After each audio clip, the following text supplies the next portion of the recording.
I know. Good morning, Universal Spirit Center. How y'all doing this morning? Glad to see you. Let's get some energy. Hey, Ann.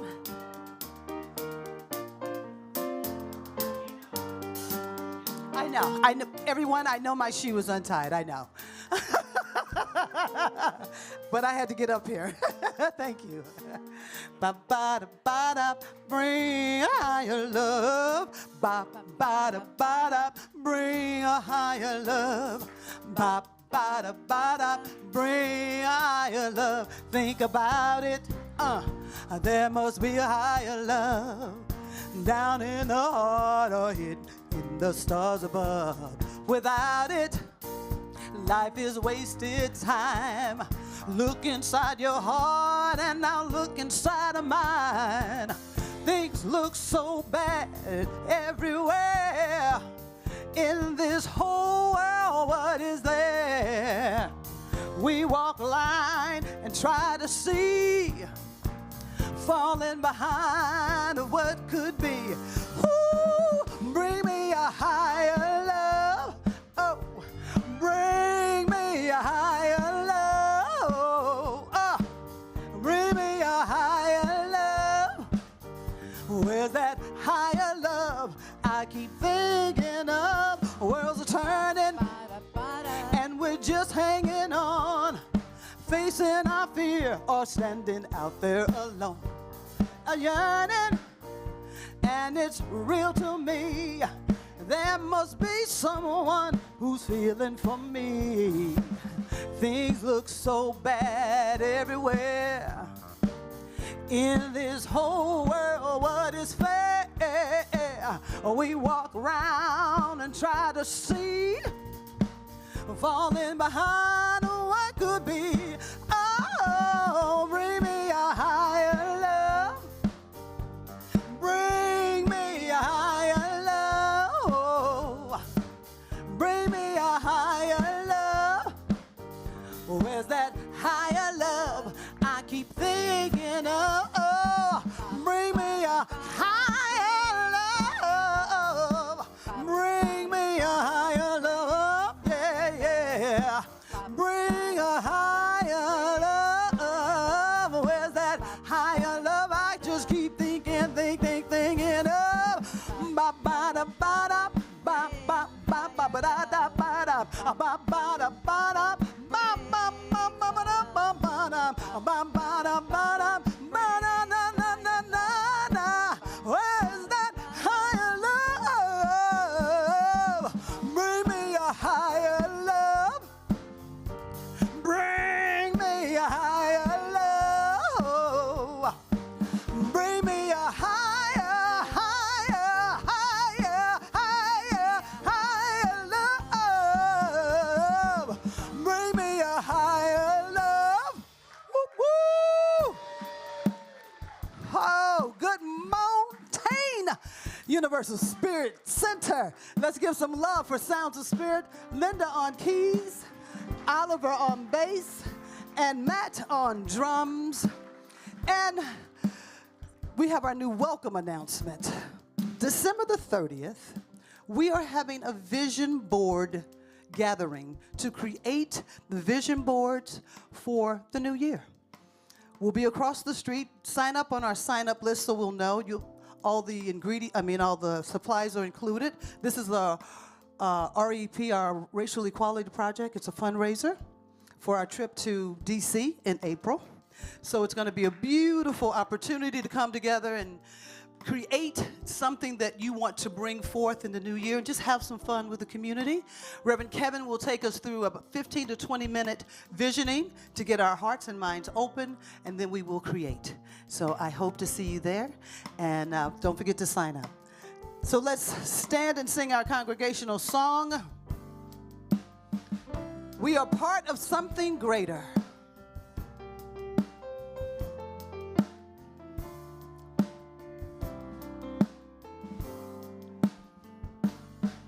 We are part of something greater, something so much greater than any one of us could ever be. We are part of something greater, something so much greater than any one of us could ever be. We are all joined together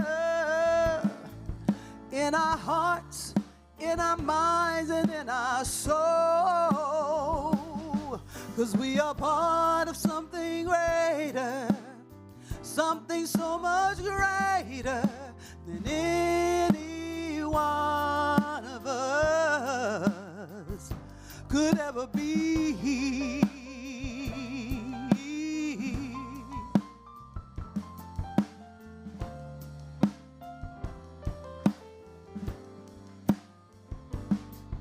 We are all joined together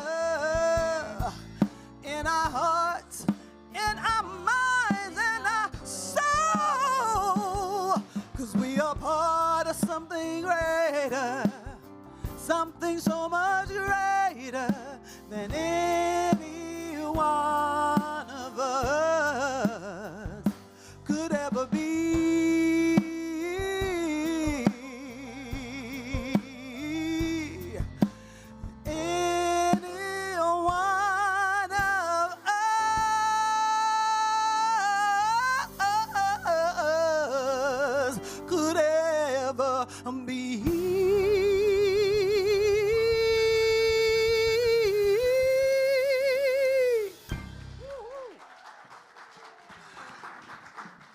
Thank you, Gino. Isn't she just glorious in her sparkliness and sounds of spirit? Thank you.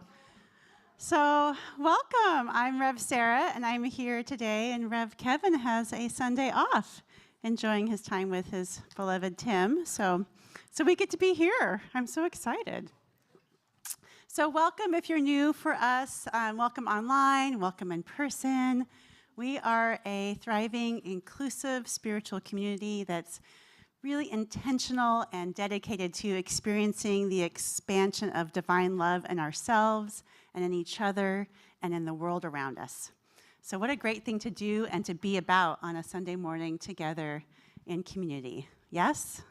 Yes. So I'm so happy to be here. So thank you. Oh, so great. So we are a thriving and bustling community. We have a lot going on in this season. And it's so wonderful to experience and appreciate all the different spiritual traditions that we have at this time of year, that we don't get to exclude any of them. So we just finished Hanukkah. We have some other things coming up. So I want to acknowledge that. But before I do, let me say, okay, I'll do that. Sorry. Just kidding.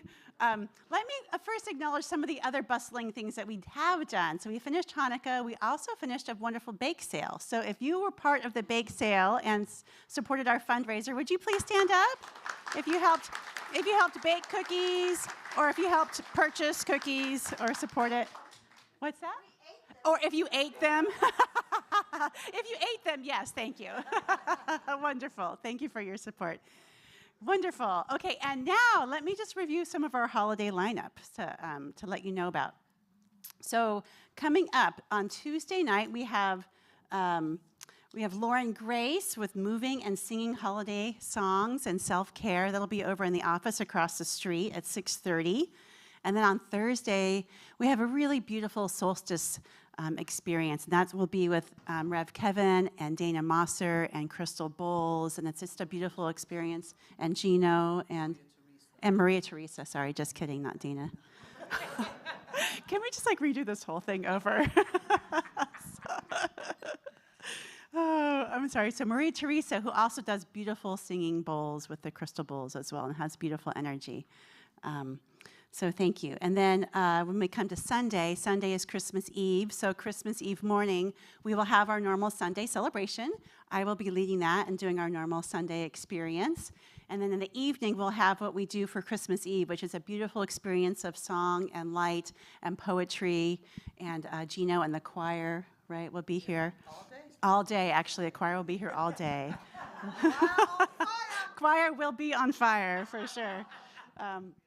And then Christmas morning, we have Margot Alora speaking. Just Margaret, did you want to say a quick, no? Is that what these are here for? Did you want to say something really quick? Oh, I'll say it from here. Okay. Good morning. Good morning, Margot. So the talk is about gifts from Spirit. And so Anne-Marie and I have lots of succulents, and we put them into lots of different pots. So each of you that come on Sunday will get a pot, a planted pot, a gift. And then do we get them? You can see them. Okay. So then Spirit is going to come through as always with the plants, and I'm going to read the potted plant for you. And you get to take it home. So it'll be my pleasure to share gifts of Spirit with you on Sunday at 10 o'clock. Thank you. Thank you, Margot. And then as Gino also let us know about, we'll have a visioning experience led with Rev Kevin and Gino on Saturday, right? The 30th? Yes, the 30th, 12 p.m. So, okay, and now for some other announcements. Kathleen from REP. Thank you. Good morning. Good morning, Kathleen. Actually, I'm just messing this whole thing up. Go ahead. It's been that kind of morning. Are these the announcements here? Oh, I'm sorry. They're right. That's okay. Your announcements are right here, right? All of these? No. That I sent you for REP. REP? Yes. Right here. These. Oh, got it. Okay, Okay, great. Kathleen, It right says my here. name right on There it. we Great. go. Good morning. This week's REP call to action, 12 winter holidays from around the world. Watch this wonderful short video that opens us up to a lot of celebration happening this month. See the Racial Equality Project tab on our website. And Awakening Wednesday, Chakra Dance with Kayla. Chakra Dance is a powerful and authentic, healing, free-flowing dance practice to promote that wonderful state of calm and vitality known as well-being. Dancing through your chakra system can help tune and balance your whole body, mind, and spirit system. It will release blocked energy and help you feel more alive and energized. That's this Wednesday at 6:30 with my niece, Kayla McDevitt, who couldn't be here this morning, but I just want to give her a shout out. This is a really powerful practice. It's a solo meditation movement that can be as gentle or as rigorous. So please just show up with all of you, however you are. And there is a suggested donation, but we just want everyone to come regardless of what you feel like you can offer that night. Yeah. Do I do this one too? The women's retreat. I'm the woman here, so I'll do the women's retreat. We have that planned for January 20th. Register on our webpage. Best early bird pricing is now. Get it while it's hot. Sign up at the yes table. I'll definitely see you there. All right. Yeah. Good morning. I'm Bob Moza. I have the rest of your announcements. If you have any questions about what we just talked about, please go to our website, universalspiritcenter.org, to find your answers. So there's still some spots left for Tuesday evening prepping for serving dinner at Path, people assisting the homeless at the downtown facility. So please sign up online or at the yes table outside. Start the new year off with our continued certified education at Universal Spirit Center. If you're completed a foundations class, please consider joining Reverend Sarah for self-mastering class beginning Thursday, January 11th at 6:30 for 10 weeks. You can sign up at the yes table or online. Holiday open house, Reverend Kevin and Tim, or his alter ego. What's his alter ego? I can't remember. Anyway, they're having an open house on Christmas Day from 2 p.m. to 6 p.m. Beverages and hors d'oeuvres. Please bring a dessert to share. Their address, see Lee or go online for find out their address. And finally, speaking of alphabets, So, Gino, do you know what the difference between the Christmas alphabet and the regular alphabet is? No, what is it? Well, the Christmas alphabet has no L.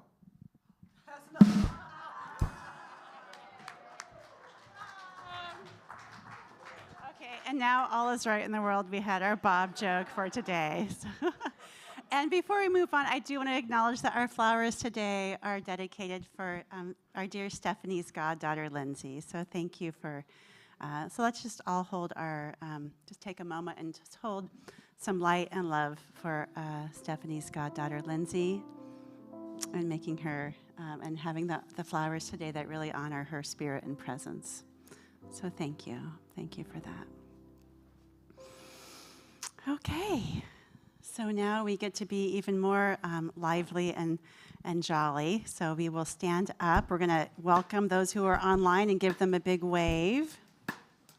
Hello. And then we'll take some time to greet each other in person, live, in real time, IRL.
So I'm going to invoke my principalness, and we'll do our little waterfall. Shh. We can join me in the waterfall. Shh. For those of you who don't know, I work in education, so sometimes that comes out. And sometimes we just have to wing it. So thank you for being present to all of our shenanigans this morning and my mishaps. So now I'm putting on my practitioner hat, and it's our time for some spiritual practice together that we do as community. And so that looks like us having some time in quiet.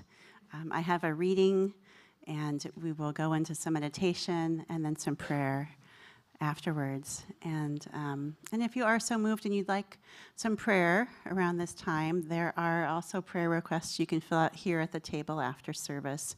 Or if you want a live in-person prayer, a brief prayer with me in the back down this hallway after service, I'll be back there. So, okay, so let's go ahead and breathe. We do a lot of breathing here, so we'll just consciously, thoughtfully allow ourselves to settle into this space, into this time, this moment in our conscious manifestation of the infinite. Being in this moment here and now, being supported by the chair, feeling our physical body, our feet on the floor, the breath as it moves in and out of our body.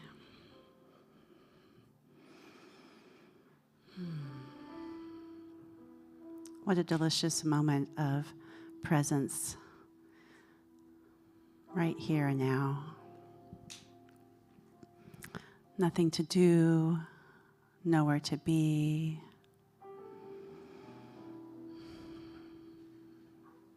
Just simply still.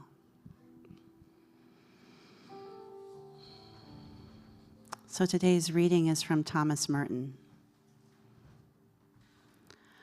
Our helplessness is to read and understand the signs of the times.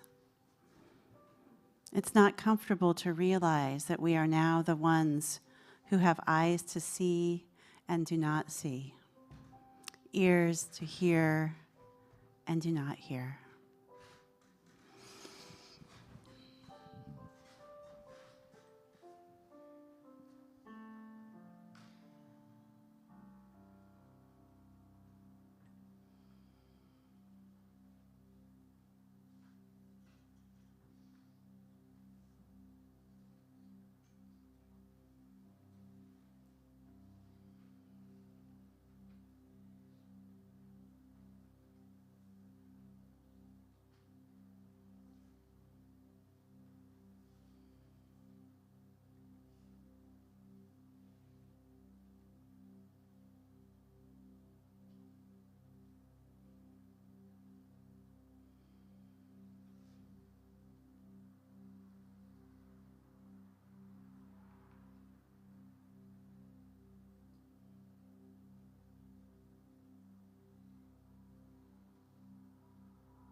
how good it is to know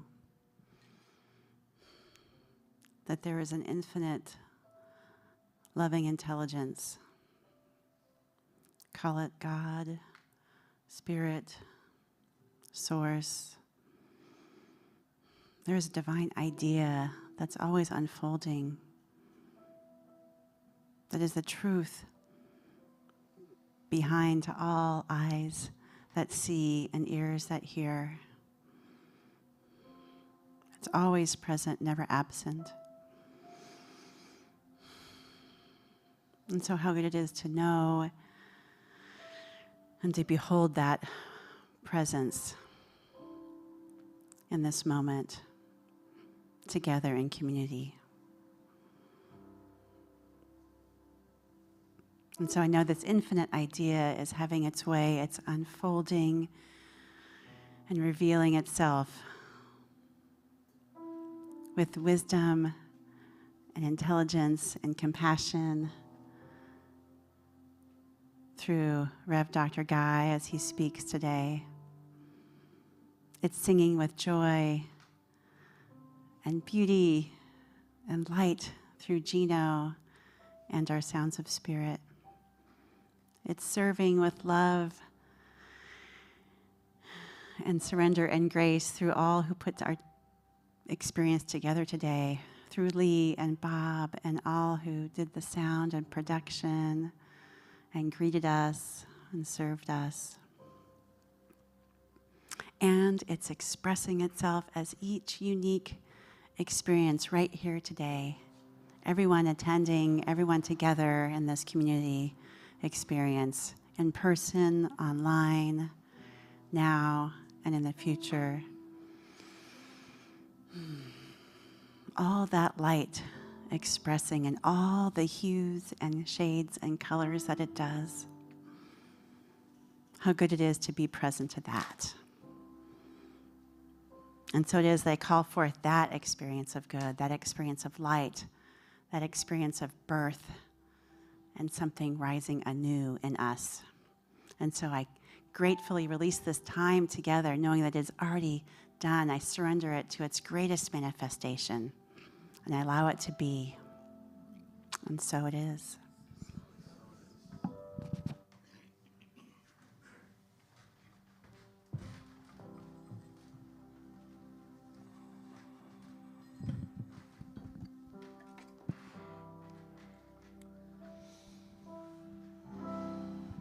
I can hear it in the crackle of a bonfire, and I can hear it in the middle of the ocean water. Oh, I just can't explain, but it makes me want to cry. And I can hear it when the rain falls on my window sill, on a playground where children's laughter lives. Oh, I can't explain, but it makes me wanna cry. Sounds like grandmama telling you where I come from. Said it's kinda like laughter out of the mouths of the loved ones, or catching up with an old friend, reminiscing on back when. It's like a summertime sprinkler, street side with my ice cream cone. It sounds like a choir singing hymns, hallelujah. It's the voice of God, yeah, and it can make any soul cry, yeah, yeah. And I can hear it in the wind in the early morning, when the fog is getting thick and the birds are chirping. Oh, it's just something I can't explain, but it brings me back to life. And I can hear it in the hush of a midnight hour, when I'm alone in my room, if I'm going under. Oh, I can't explain it, no, no, but it fills me with life. It's like the sound of a newborn baby crying, like the final breath of a loved one passing. Oh, it's a beautiful thing, yeah, 'cause it leads me to the light. It's like a drive-through movie. Small town with a big screen, like grilling in the front yard. Sometimes it's the simple things. Storytelling with my grandpa, he was so easy to believe. Well, when the sun goes up, sometimes it's better when the sun comes down. It's something about the moonlight, it makes you feel so right. Oh, it's the voice of God, and it can make any soul cry. Yes, it's the voice of God. Oh, it'll make you cry sometimes. Yes, it will. Oh, ooh, ooh,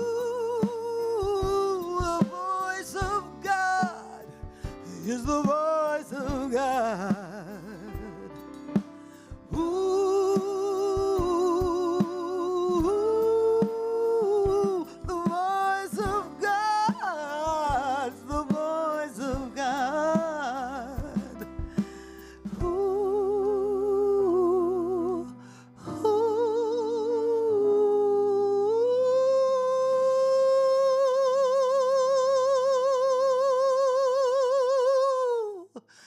If you listen right now, you will hear the voice of God.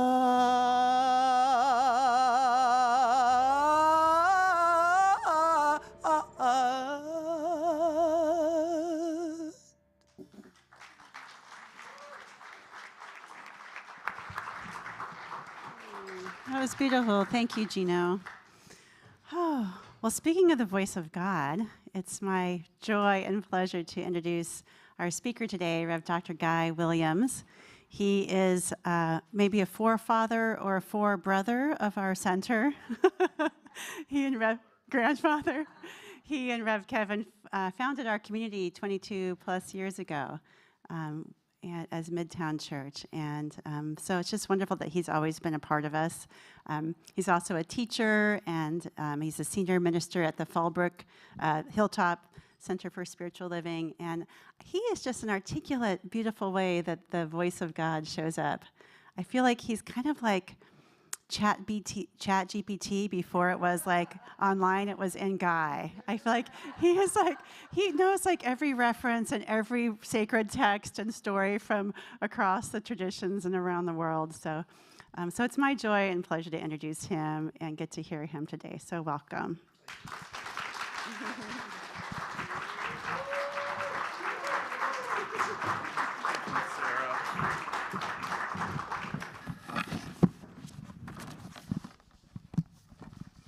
I think the proper way to say that is a warehouse of useless information. As my friend Sid would say. Let me gather myself here. Okay, maybe I should do it this way. Pardon me.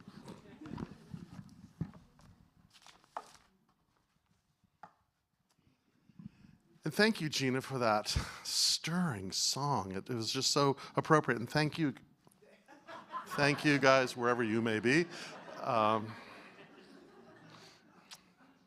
Isn't that fun when you have a surprise, like you're expecting something, and then you do it, and it's not what you thought it was going to be at all? And I fear the talk's going to be that way, too. Because as Gina was singing that song, I was just thinking, there was just so many evocative visuals in that of growing up, and there's something about this time of year that kind of pulls that forth, right? We start thinking of things in past. And for myself personally, as I've entered into this new and interesting decade this year, I have found myself much more reflective of things going on in my life. And the song was just kind of bringing that up, the things that were there. But I was thinking about this one incident that happened when I was in high school, which is probably before most of you were born, or your grandparents were born. But when I was in high school, I went 3 years, like Reverend Kevin, I went 3 years to a Catholic high school. It was a very small, intimate place. And then my junior year, for some reason or another, I was adventuresome, and I wanted to go to a public high school, and I did, and it was a very large high school. And there was an event that happened one time, I don't know, a couple months into it, where this guy came up to me, and he said that he wanted to meet me after school to settle something. We were going to have a fight. And what, And so, he says, why? And he says, well, because I heard you said something about my girlfriend. No. And we got into a conversation, and what had happened is it was a case of mistaken identity. The story wasn't about me, but it was associated with me. So obviously we didn't fight. In fact, I think we got high that day, if it's something like that. But have you ever had those experiences where you have been on the receiving end of a story about you that just wasn't true? Or maybe something else. Maybe you were the one that was perpetrating a story about someone or something else that wasn't true. Because I think we live in a society where it is so easy to hear something and then realize later that it wasn't true. And I had this experience the other day, not the other day, a couple months ago. There was something that I had read on one of the social medias, and the first rule of social media is don't believe it. But it was a story of Margaret Mead, and apparently one of her students had asked her one time about, when she thought the birth of civilization was going to happen. And she says, well, in my opinion, what that was is that when this evidence of a person with a broken femur that had healed. And she said, because what that's evidence of is that someone cared for this individual. Because in the wilds, if an animal breaks their leg, they are soon eaten by another animal, or they starve and something horrible or terrible will happen to them because they're not able to hunt, provide food, shelter, all those other kinds of things. So she says, this fossil of this healed femur is evidence of the first civilization. So, being a warehouse of useless information, I looked this story up. And here's the thing. She never said it. There's no evidence of her saying it at all. But it doesn't mean that it's not true. It may not be real, but it's true nonetheless. To some degree or another, because of course, human beings aren't the only ones that tend to ill or injured members of their tribe or species. We have evidence of that all the time. Elephants protect the mother elephant as she's giving birth, and monkeys will feed and do other things. So on and on. I'm not going to get into Wild Kingdom tonight, but the point is, that's not even real. But what is real, or what is true, is that caring, attention, is there. And so I say that because in this kind of nostalgicness that I'm in, I've been reflecting on this line from Meister Eckhart, who was a 12th century mystic, and he says this: if you want to know how to find God, there is no clearer way than seeking him where it was you last left him. If you feel you cannot find God, then retrace your steps. You will surely come upon him there. Yeah? Yeah. And so, that's been kind of something that's been going on with me. I've been finding that I've been quoting Thomas Merton more than Ernest Holmes and reflecting more on earlier teachings that appear to be more relevant. And probably one of those, especially this time of year, comes down to this. As my friend Tripp Fuller says, I think Jesus is awesome. Now, I say that not saying that, I'm going to become a Christian and become mainline church and all that other kind of stuff, because I wouldn't do that at all, primarily because the stories that are told about him through specific denominations and different kinds of things aren't real. It doesn't mean that there isn't truth, but it isn't real. So last fall, I went to something called Theology Beer Camp. It's kind of an annual retreat. It exists. I've been going to it for years. It's a bunch of nerds from the academy, and we get together once a year and day drink and talk about philosophy and theology and that kind of thing. But one of the people that was there is sort of one of my spiritual heroes, a man by the name of John Dominic Crowson. And he's a theologian, he's a historian, he's written extensively on the historic Jesus. But something that he said in his lecture caught me, and I've been sitting with it. He said, we shouldn't read the Gospels without first reading Virgil, the Aeneid. Because everything is contextual, right?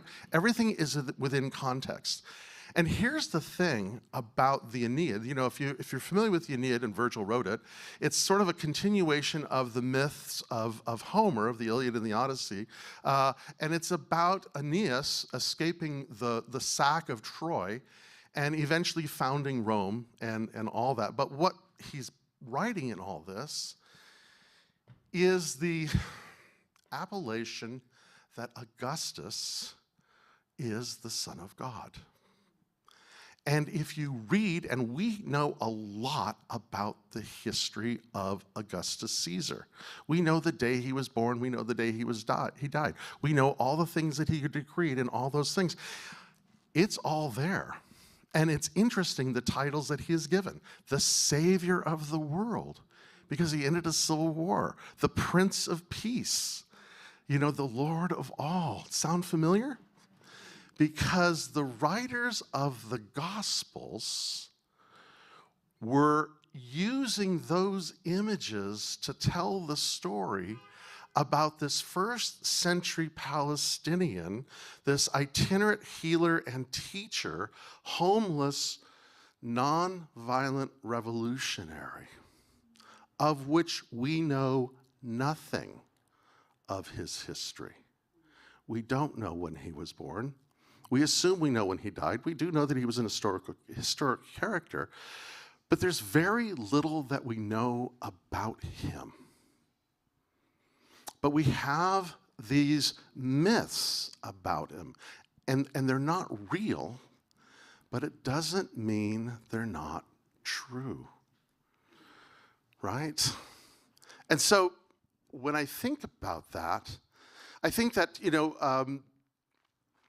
first of all, it wasn't even considered relevant until the 18th century to put Jesus in the context of him being Jewish.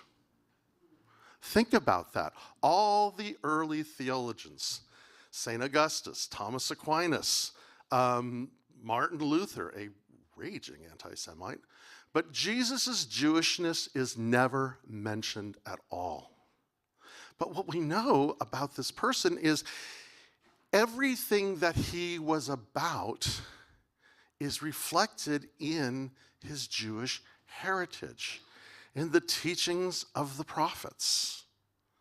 And what he was saying about this idea of what this divine presence that we call God is, and how that presence is mediated through him as this remarkable individual who has the audacity to refer to the divine presence as Abba, loving parent. That's kind of a first.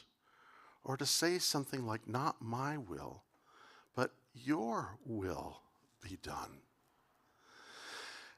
And if we put that in that context, what I think happens is it opens up a whole lot of things.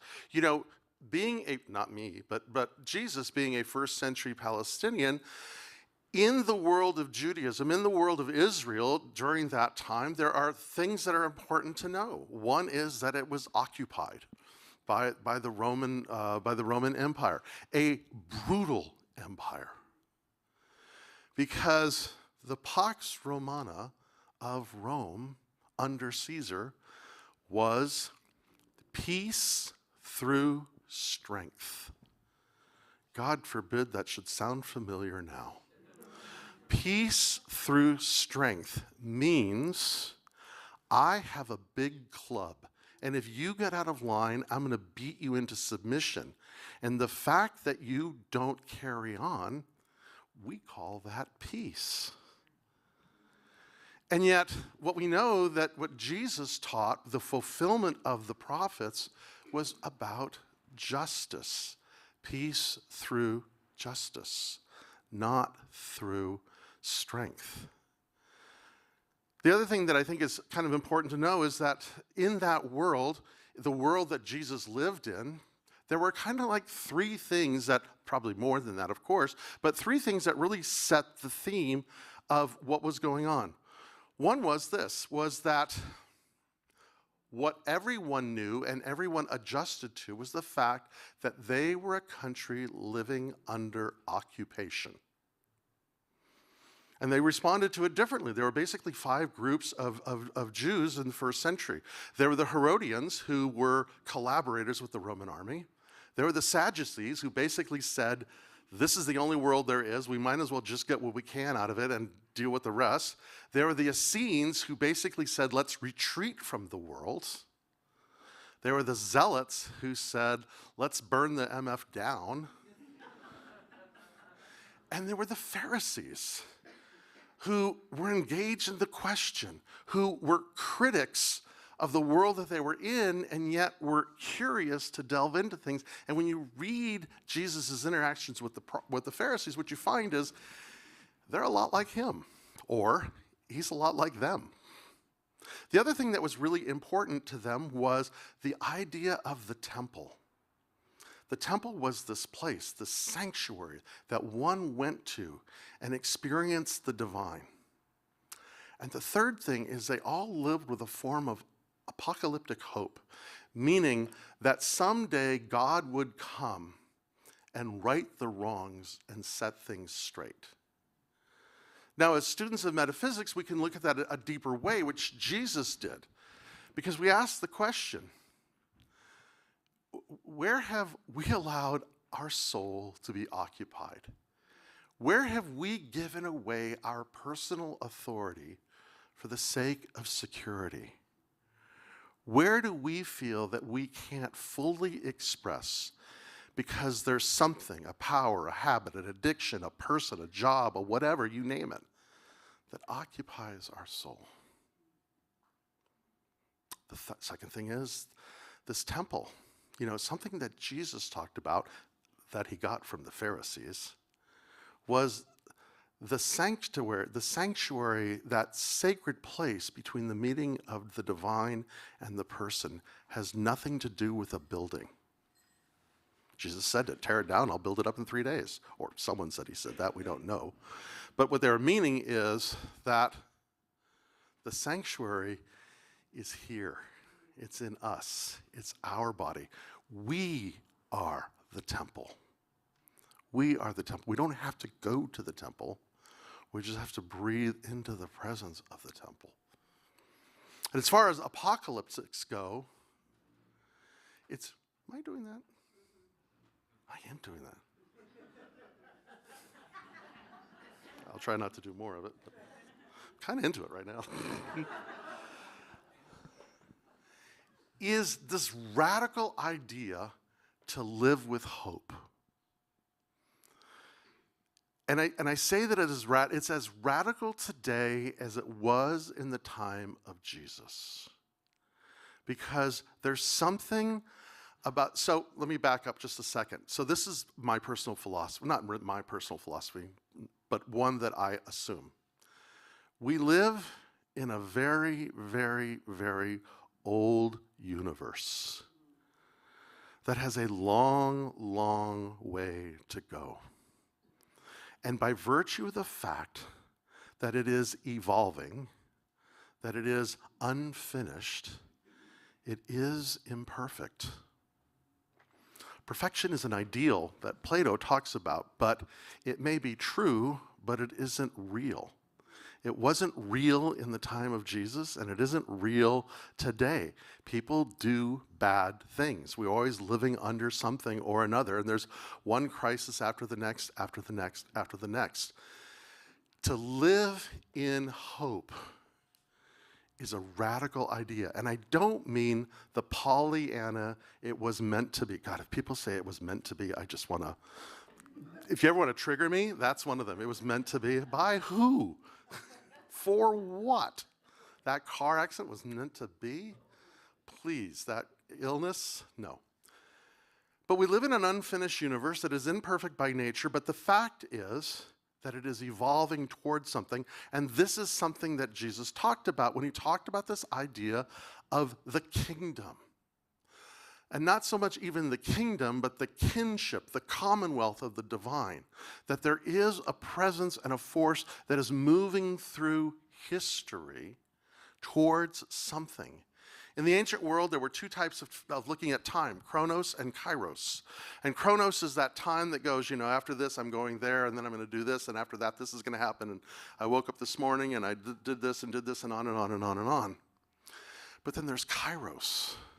And kairos is that which emerges from time. Jesus emerged at a specific time in a specific place, and from the context of what was there, he was able to reveal something that then became timeless. He embraced something called the Christ. We would say that the Christ was the vocation of Jesus.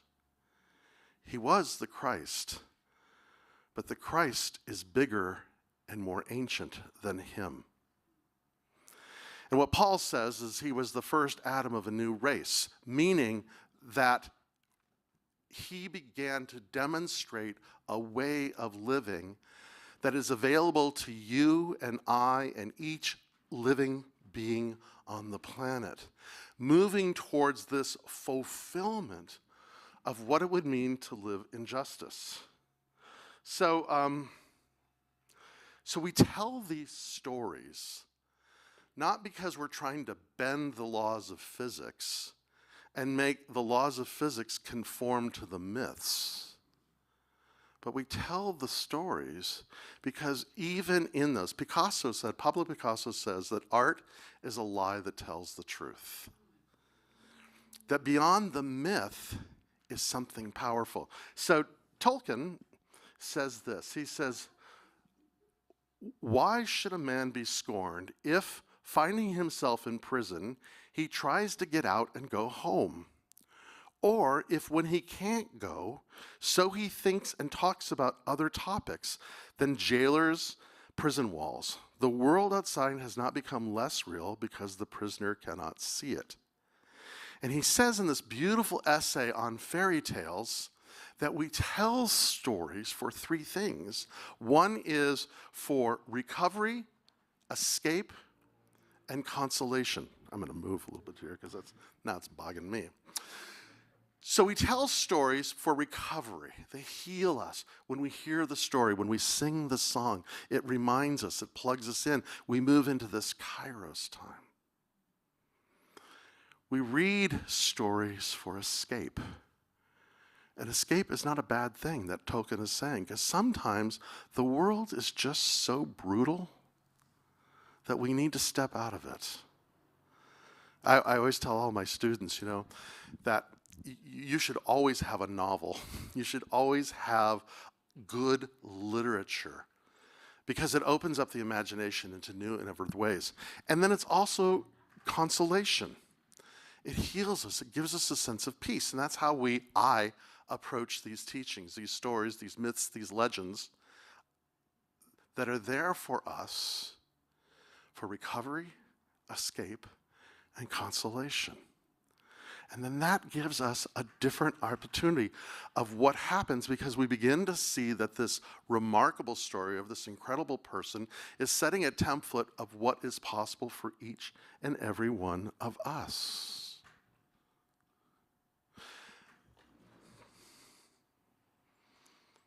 There's this quote from Kurt Struckmeyer who says this: "At the heart of Christianity is a powerful ethic.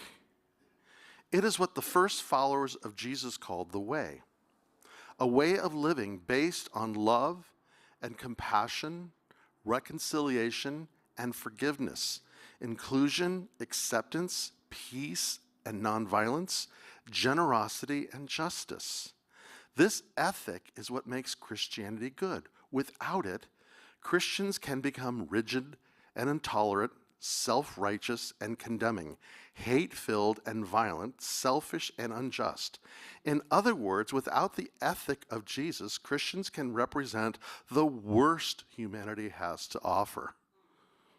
Now, I'm not speaking about anybody or anything there, of course, because I'm a holy reverend. But as the quote from Merton says, if you have eyes, you'll see it. If you have ears, you'll hear it. Dietrich Bonhoeffer talked about a churchless form of Christianity, a Christianity that is not built upon the institutionalized of the story of the myth, but rather a way of living based on forgiveness and generosity and joy and love. And that Jesus becomes a way shower of that. Now, what I also begin to understand is this. First of all, Jesus never called himself the Son of God. Caesar called himself the Son of God. Kings call themselves the Son of God. Pharaoh calls himself the Son of God. Jesus refers to himself as the Son of humanity, of what it means to live fully human. And so in this great arc of evolution that we are participating in, we are encouraged to pick up the ethic of those who have come before and have taught us how to live, whether it be the compassion of Buddha, the bhakti of Krishna, or the way of Jesus, or the ethic of Muhammad, or any other. It doesn't matter. For me, I was raised in the West. I was raised Roman Catholic. And I have no intentions of going back into the institution. But I find this time of year that I reflect on the stories, not because they're real, but because there's truth. Consider this. Well, in the Gospels, there's only 2 of them that even have birth stories of Jesus. Mark doesn't do it. John's got this whole way out thing about, in the beginning was the Word and the Logos and this, that, the other thing. Out there. Only Matthew and Luke have these stories, and they're not even the same stories. They tell different things. You can't mesh them together. But in one of them, in Luke's, he's got this incredible experience. He says that, the shepherds are in the fields, and as they look out into the starry world, it is filled with angels. I love that image. But there's something deep about that. Shepherds are you and I. It's the things that we do. It's the everyday life. But if we take time to look into the starry world, to allow ourselves to be filled with amazement and wonder and awe. And what are angels? They are messengers. That the universe has messengers everywhere that are encouraging us, directing us. Thomas Aquinas, grumpy old Thomas Aquinas, says this, is there are two scriptures, well, more than that, of course, but two. He says one is the holy writings, but the second, actually the first and the most important one, is the book of nature. If we look into the book of nature as she reveals her secrets to us, she is speaking of this evolving presence. She's speaking to us of infinite possibilities. She's speaking to us in a way that we can participate and be fulfilled. And when we look into nature, we see the messengers of the divine everywhere.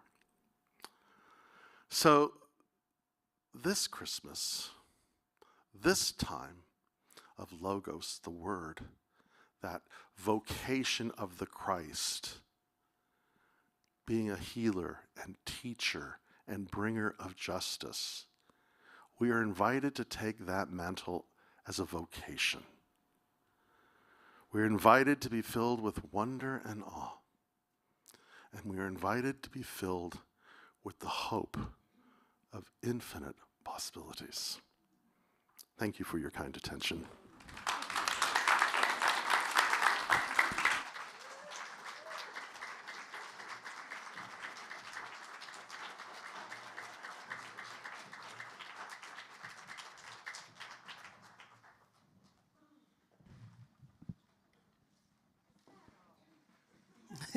Right? Awesome.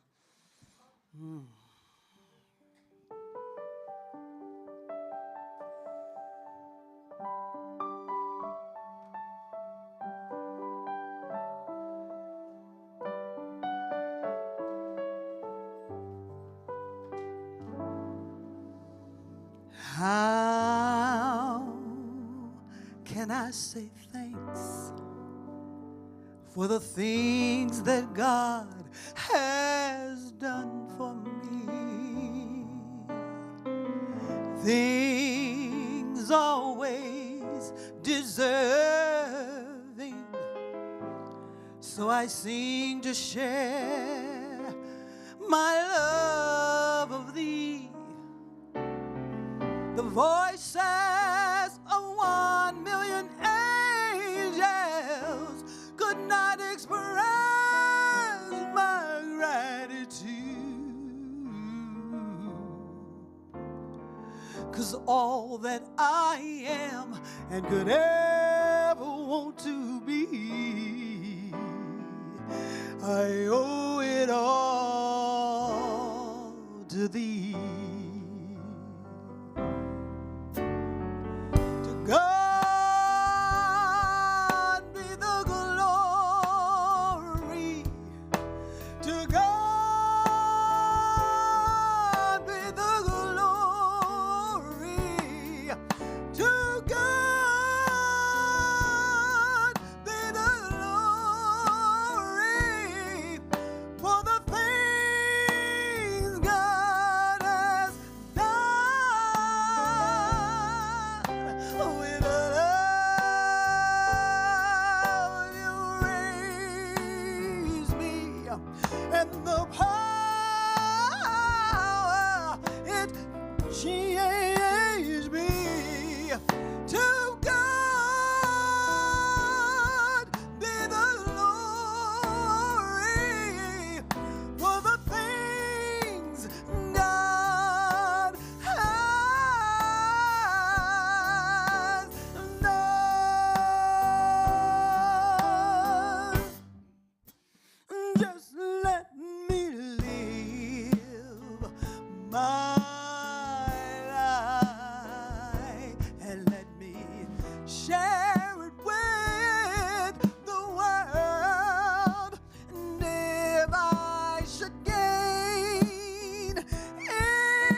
for the things God has done.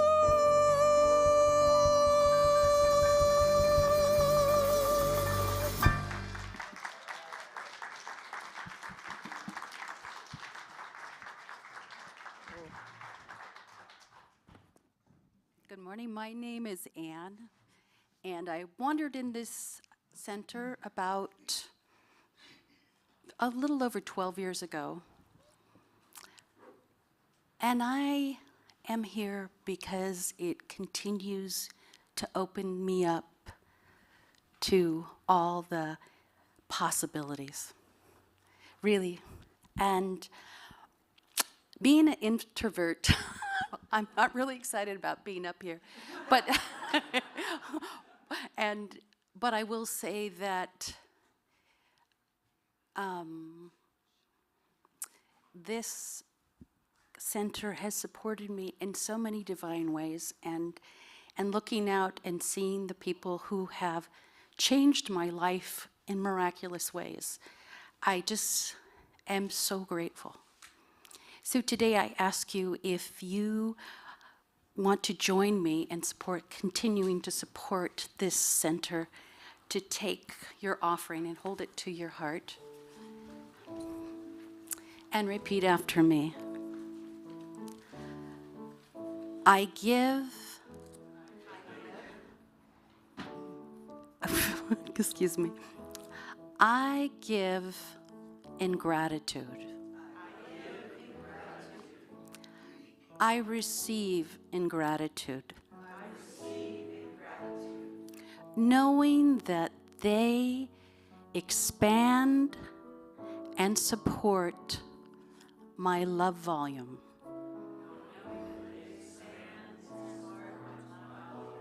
And so it is.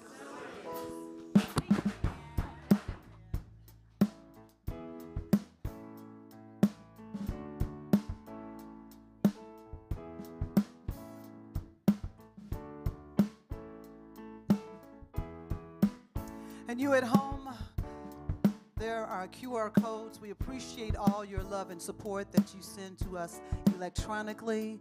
Thank you, thank you, thank you.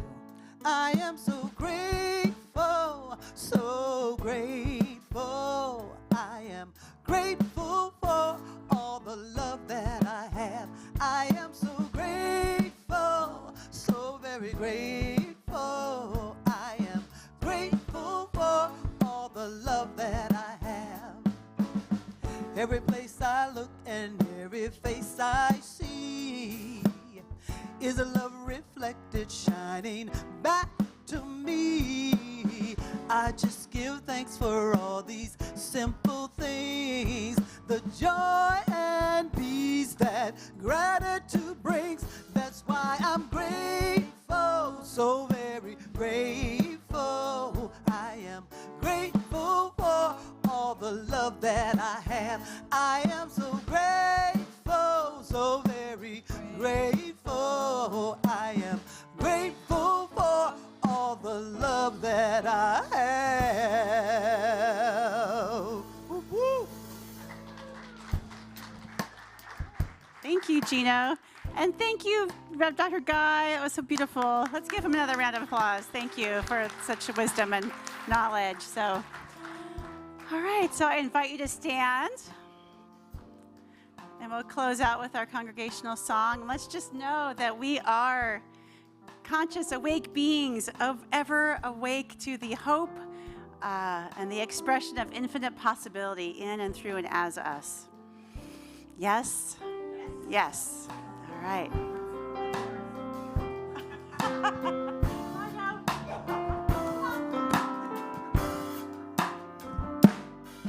We are part of something greater, part of something greater than any one of us could ever be.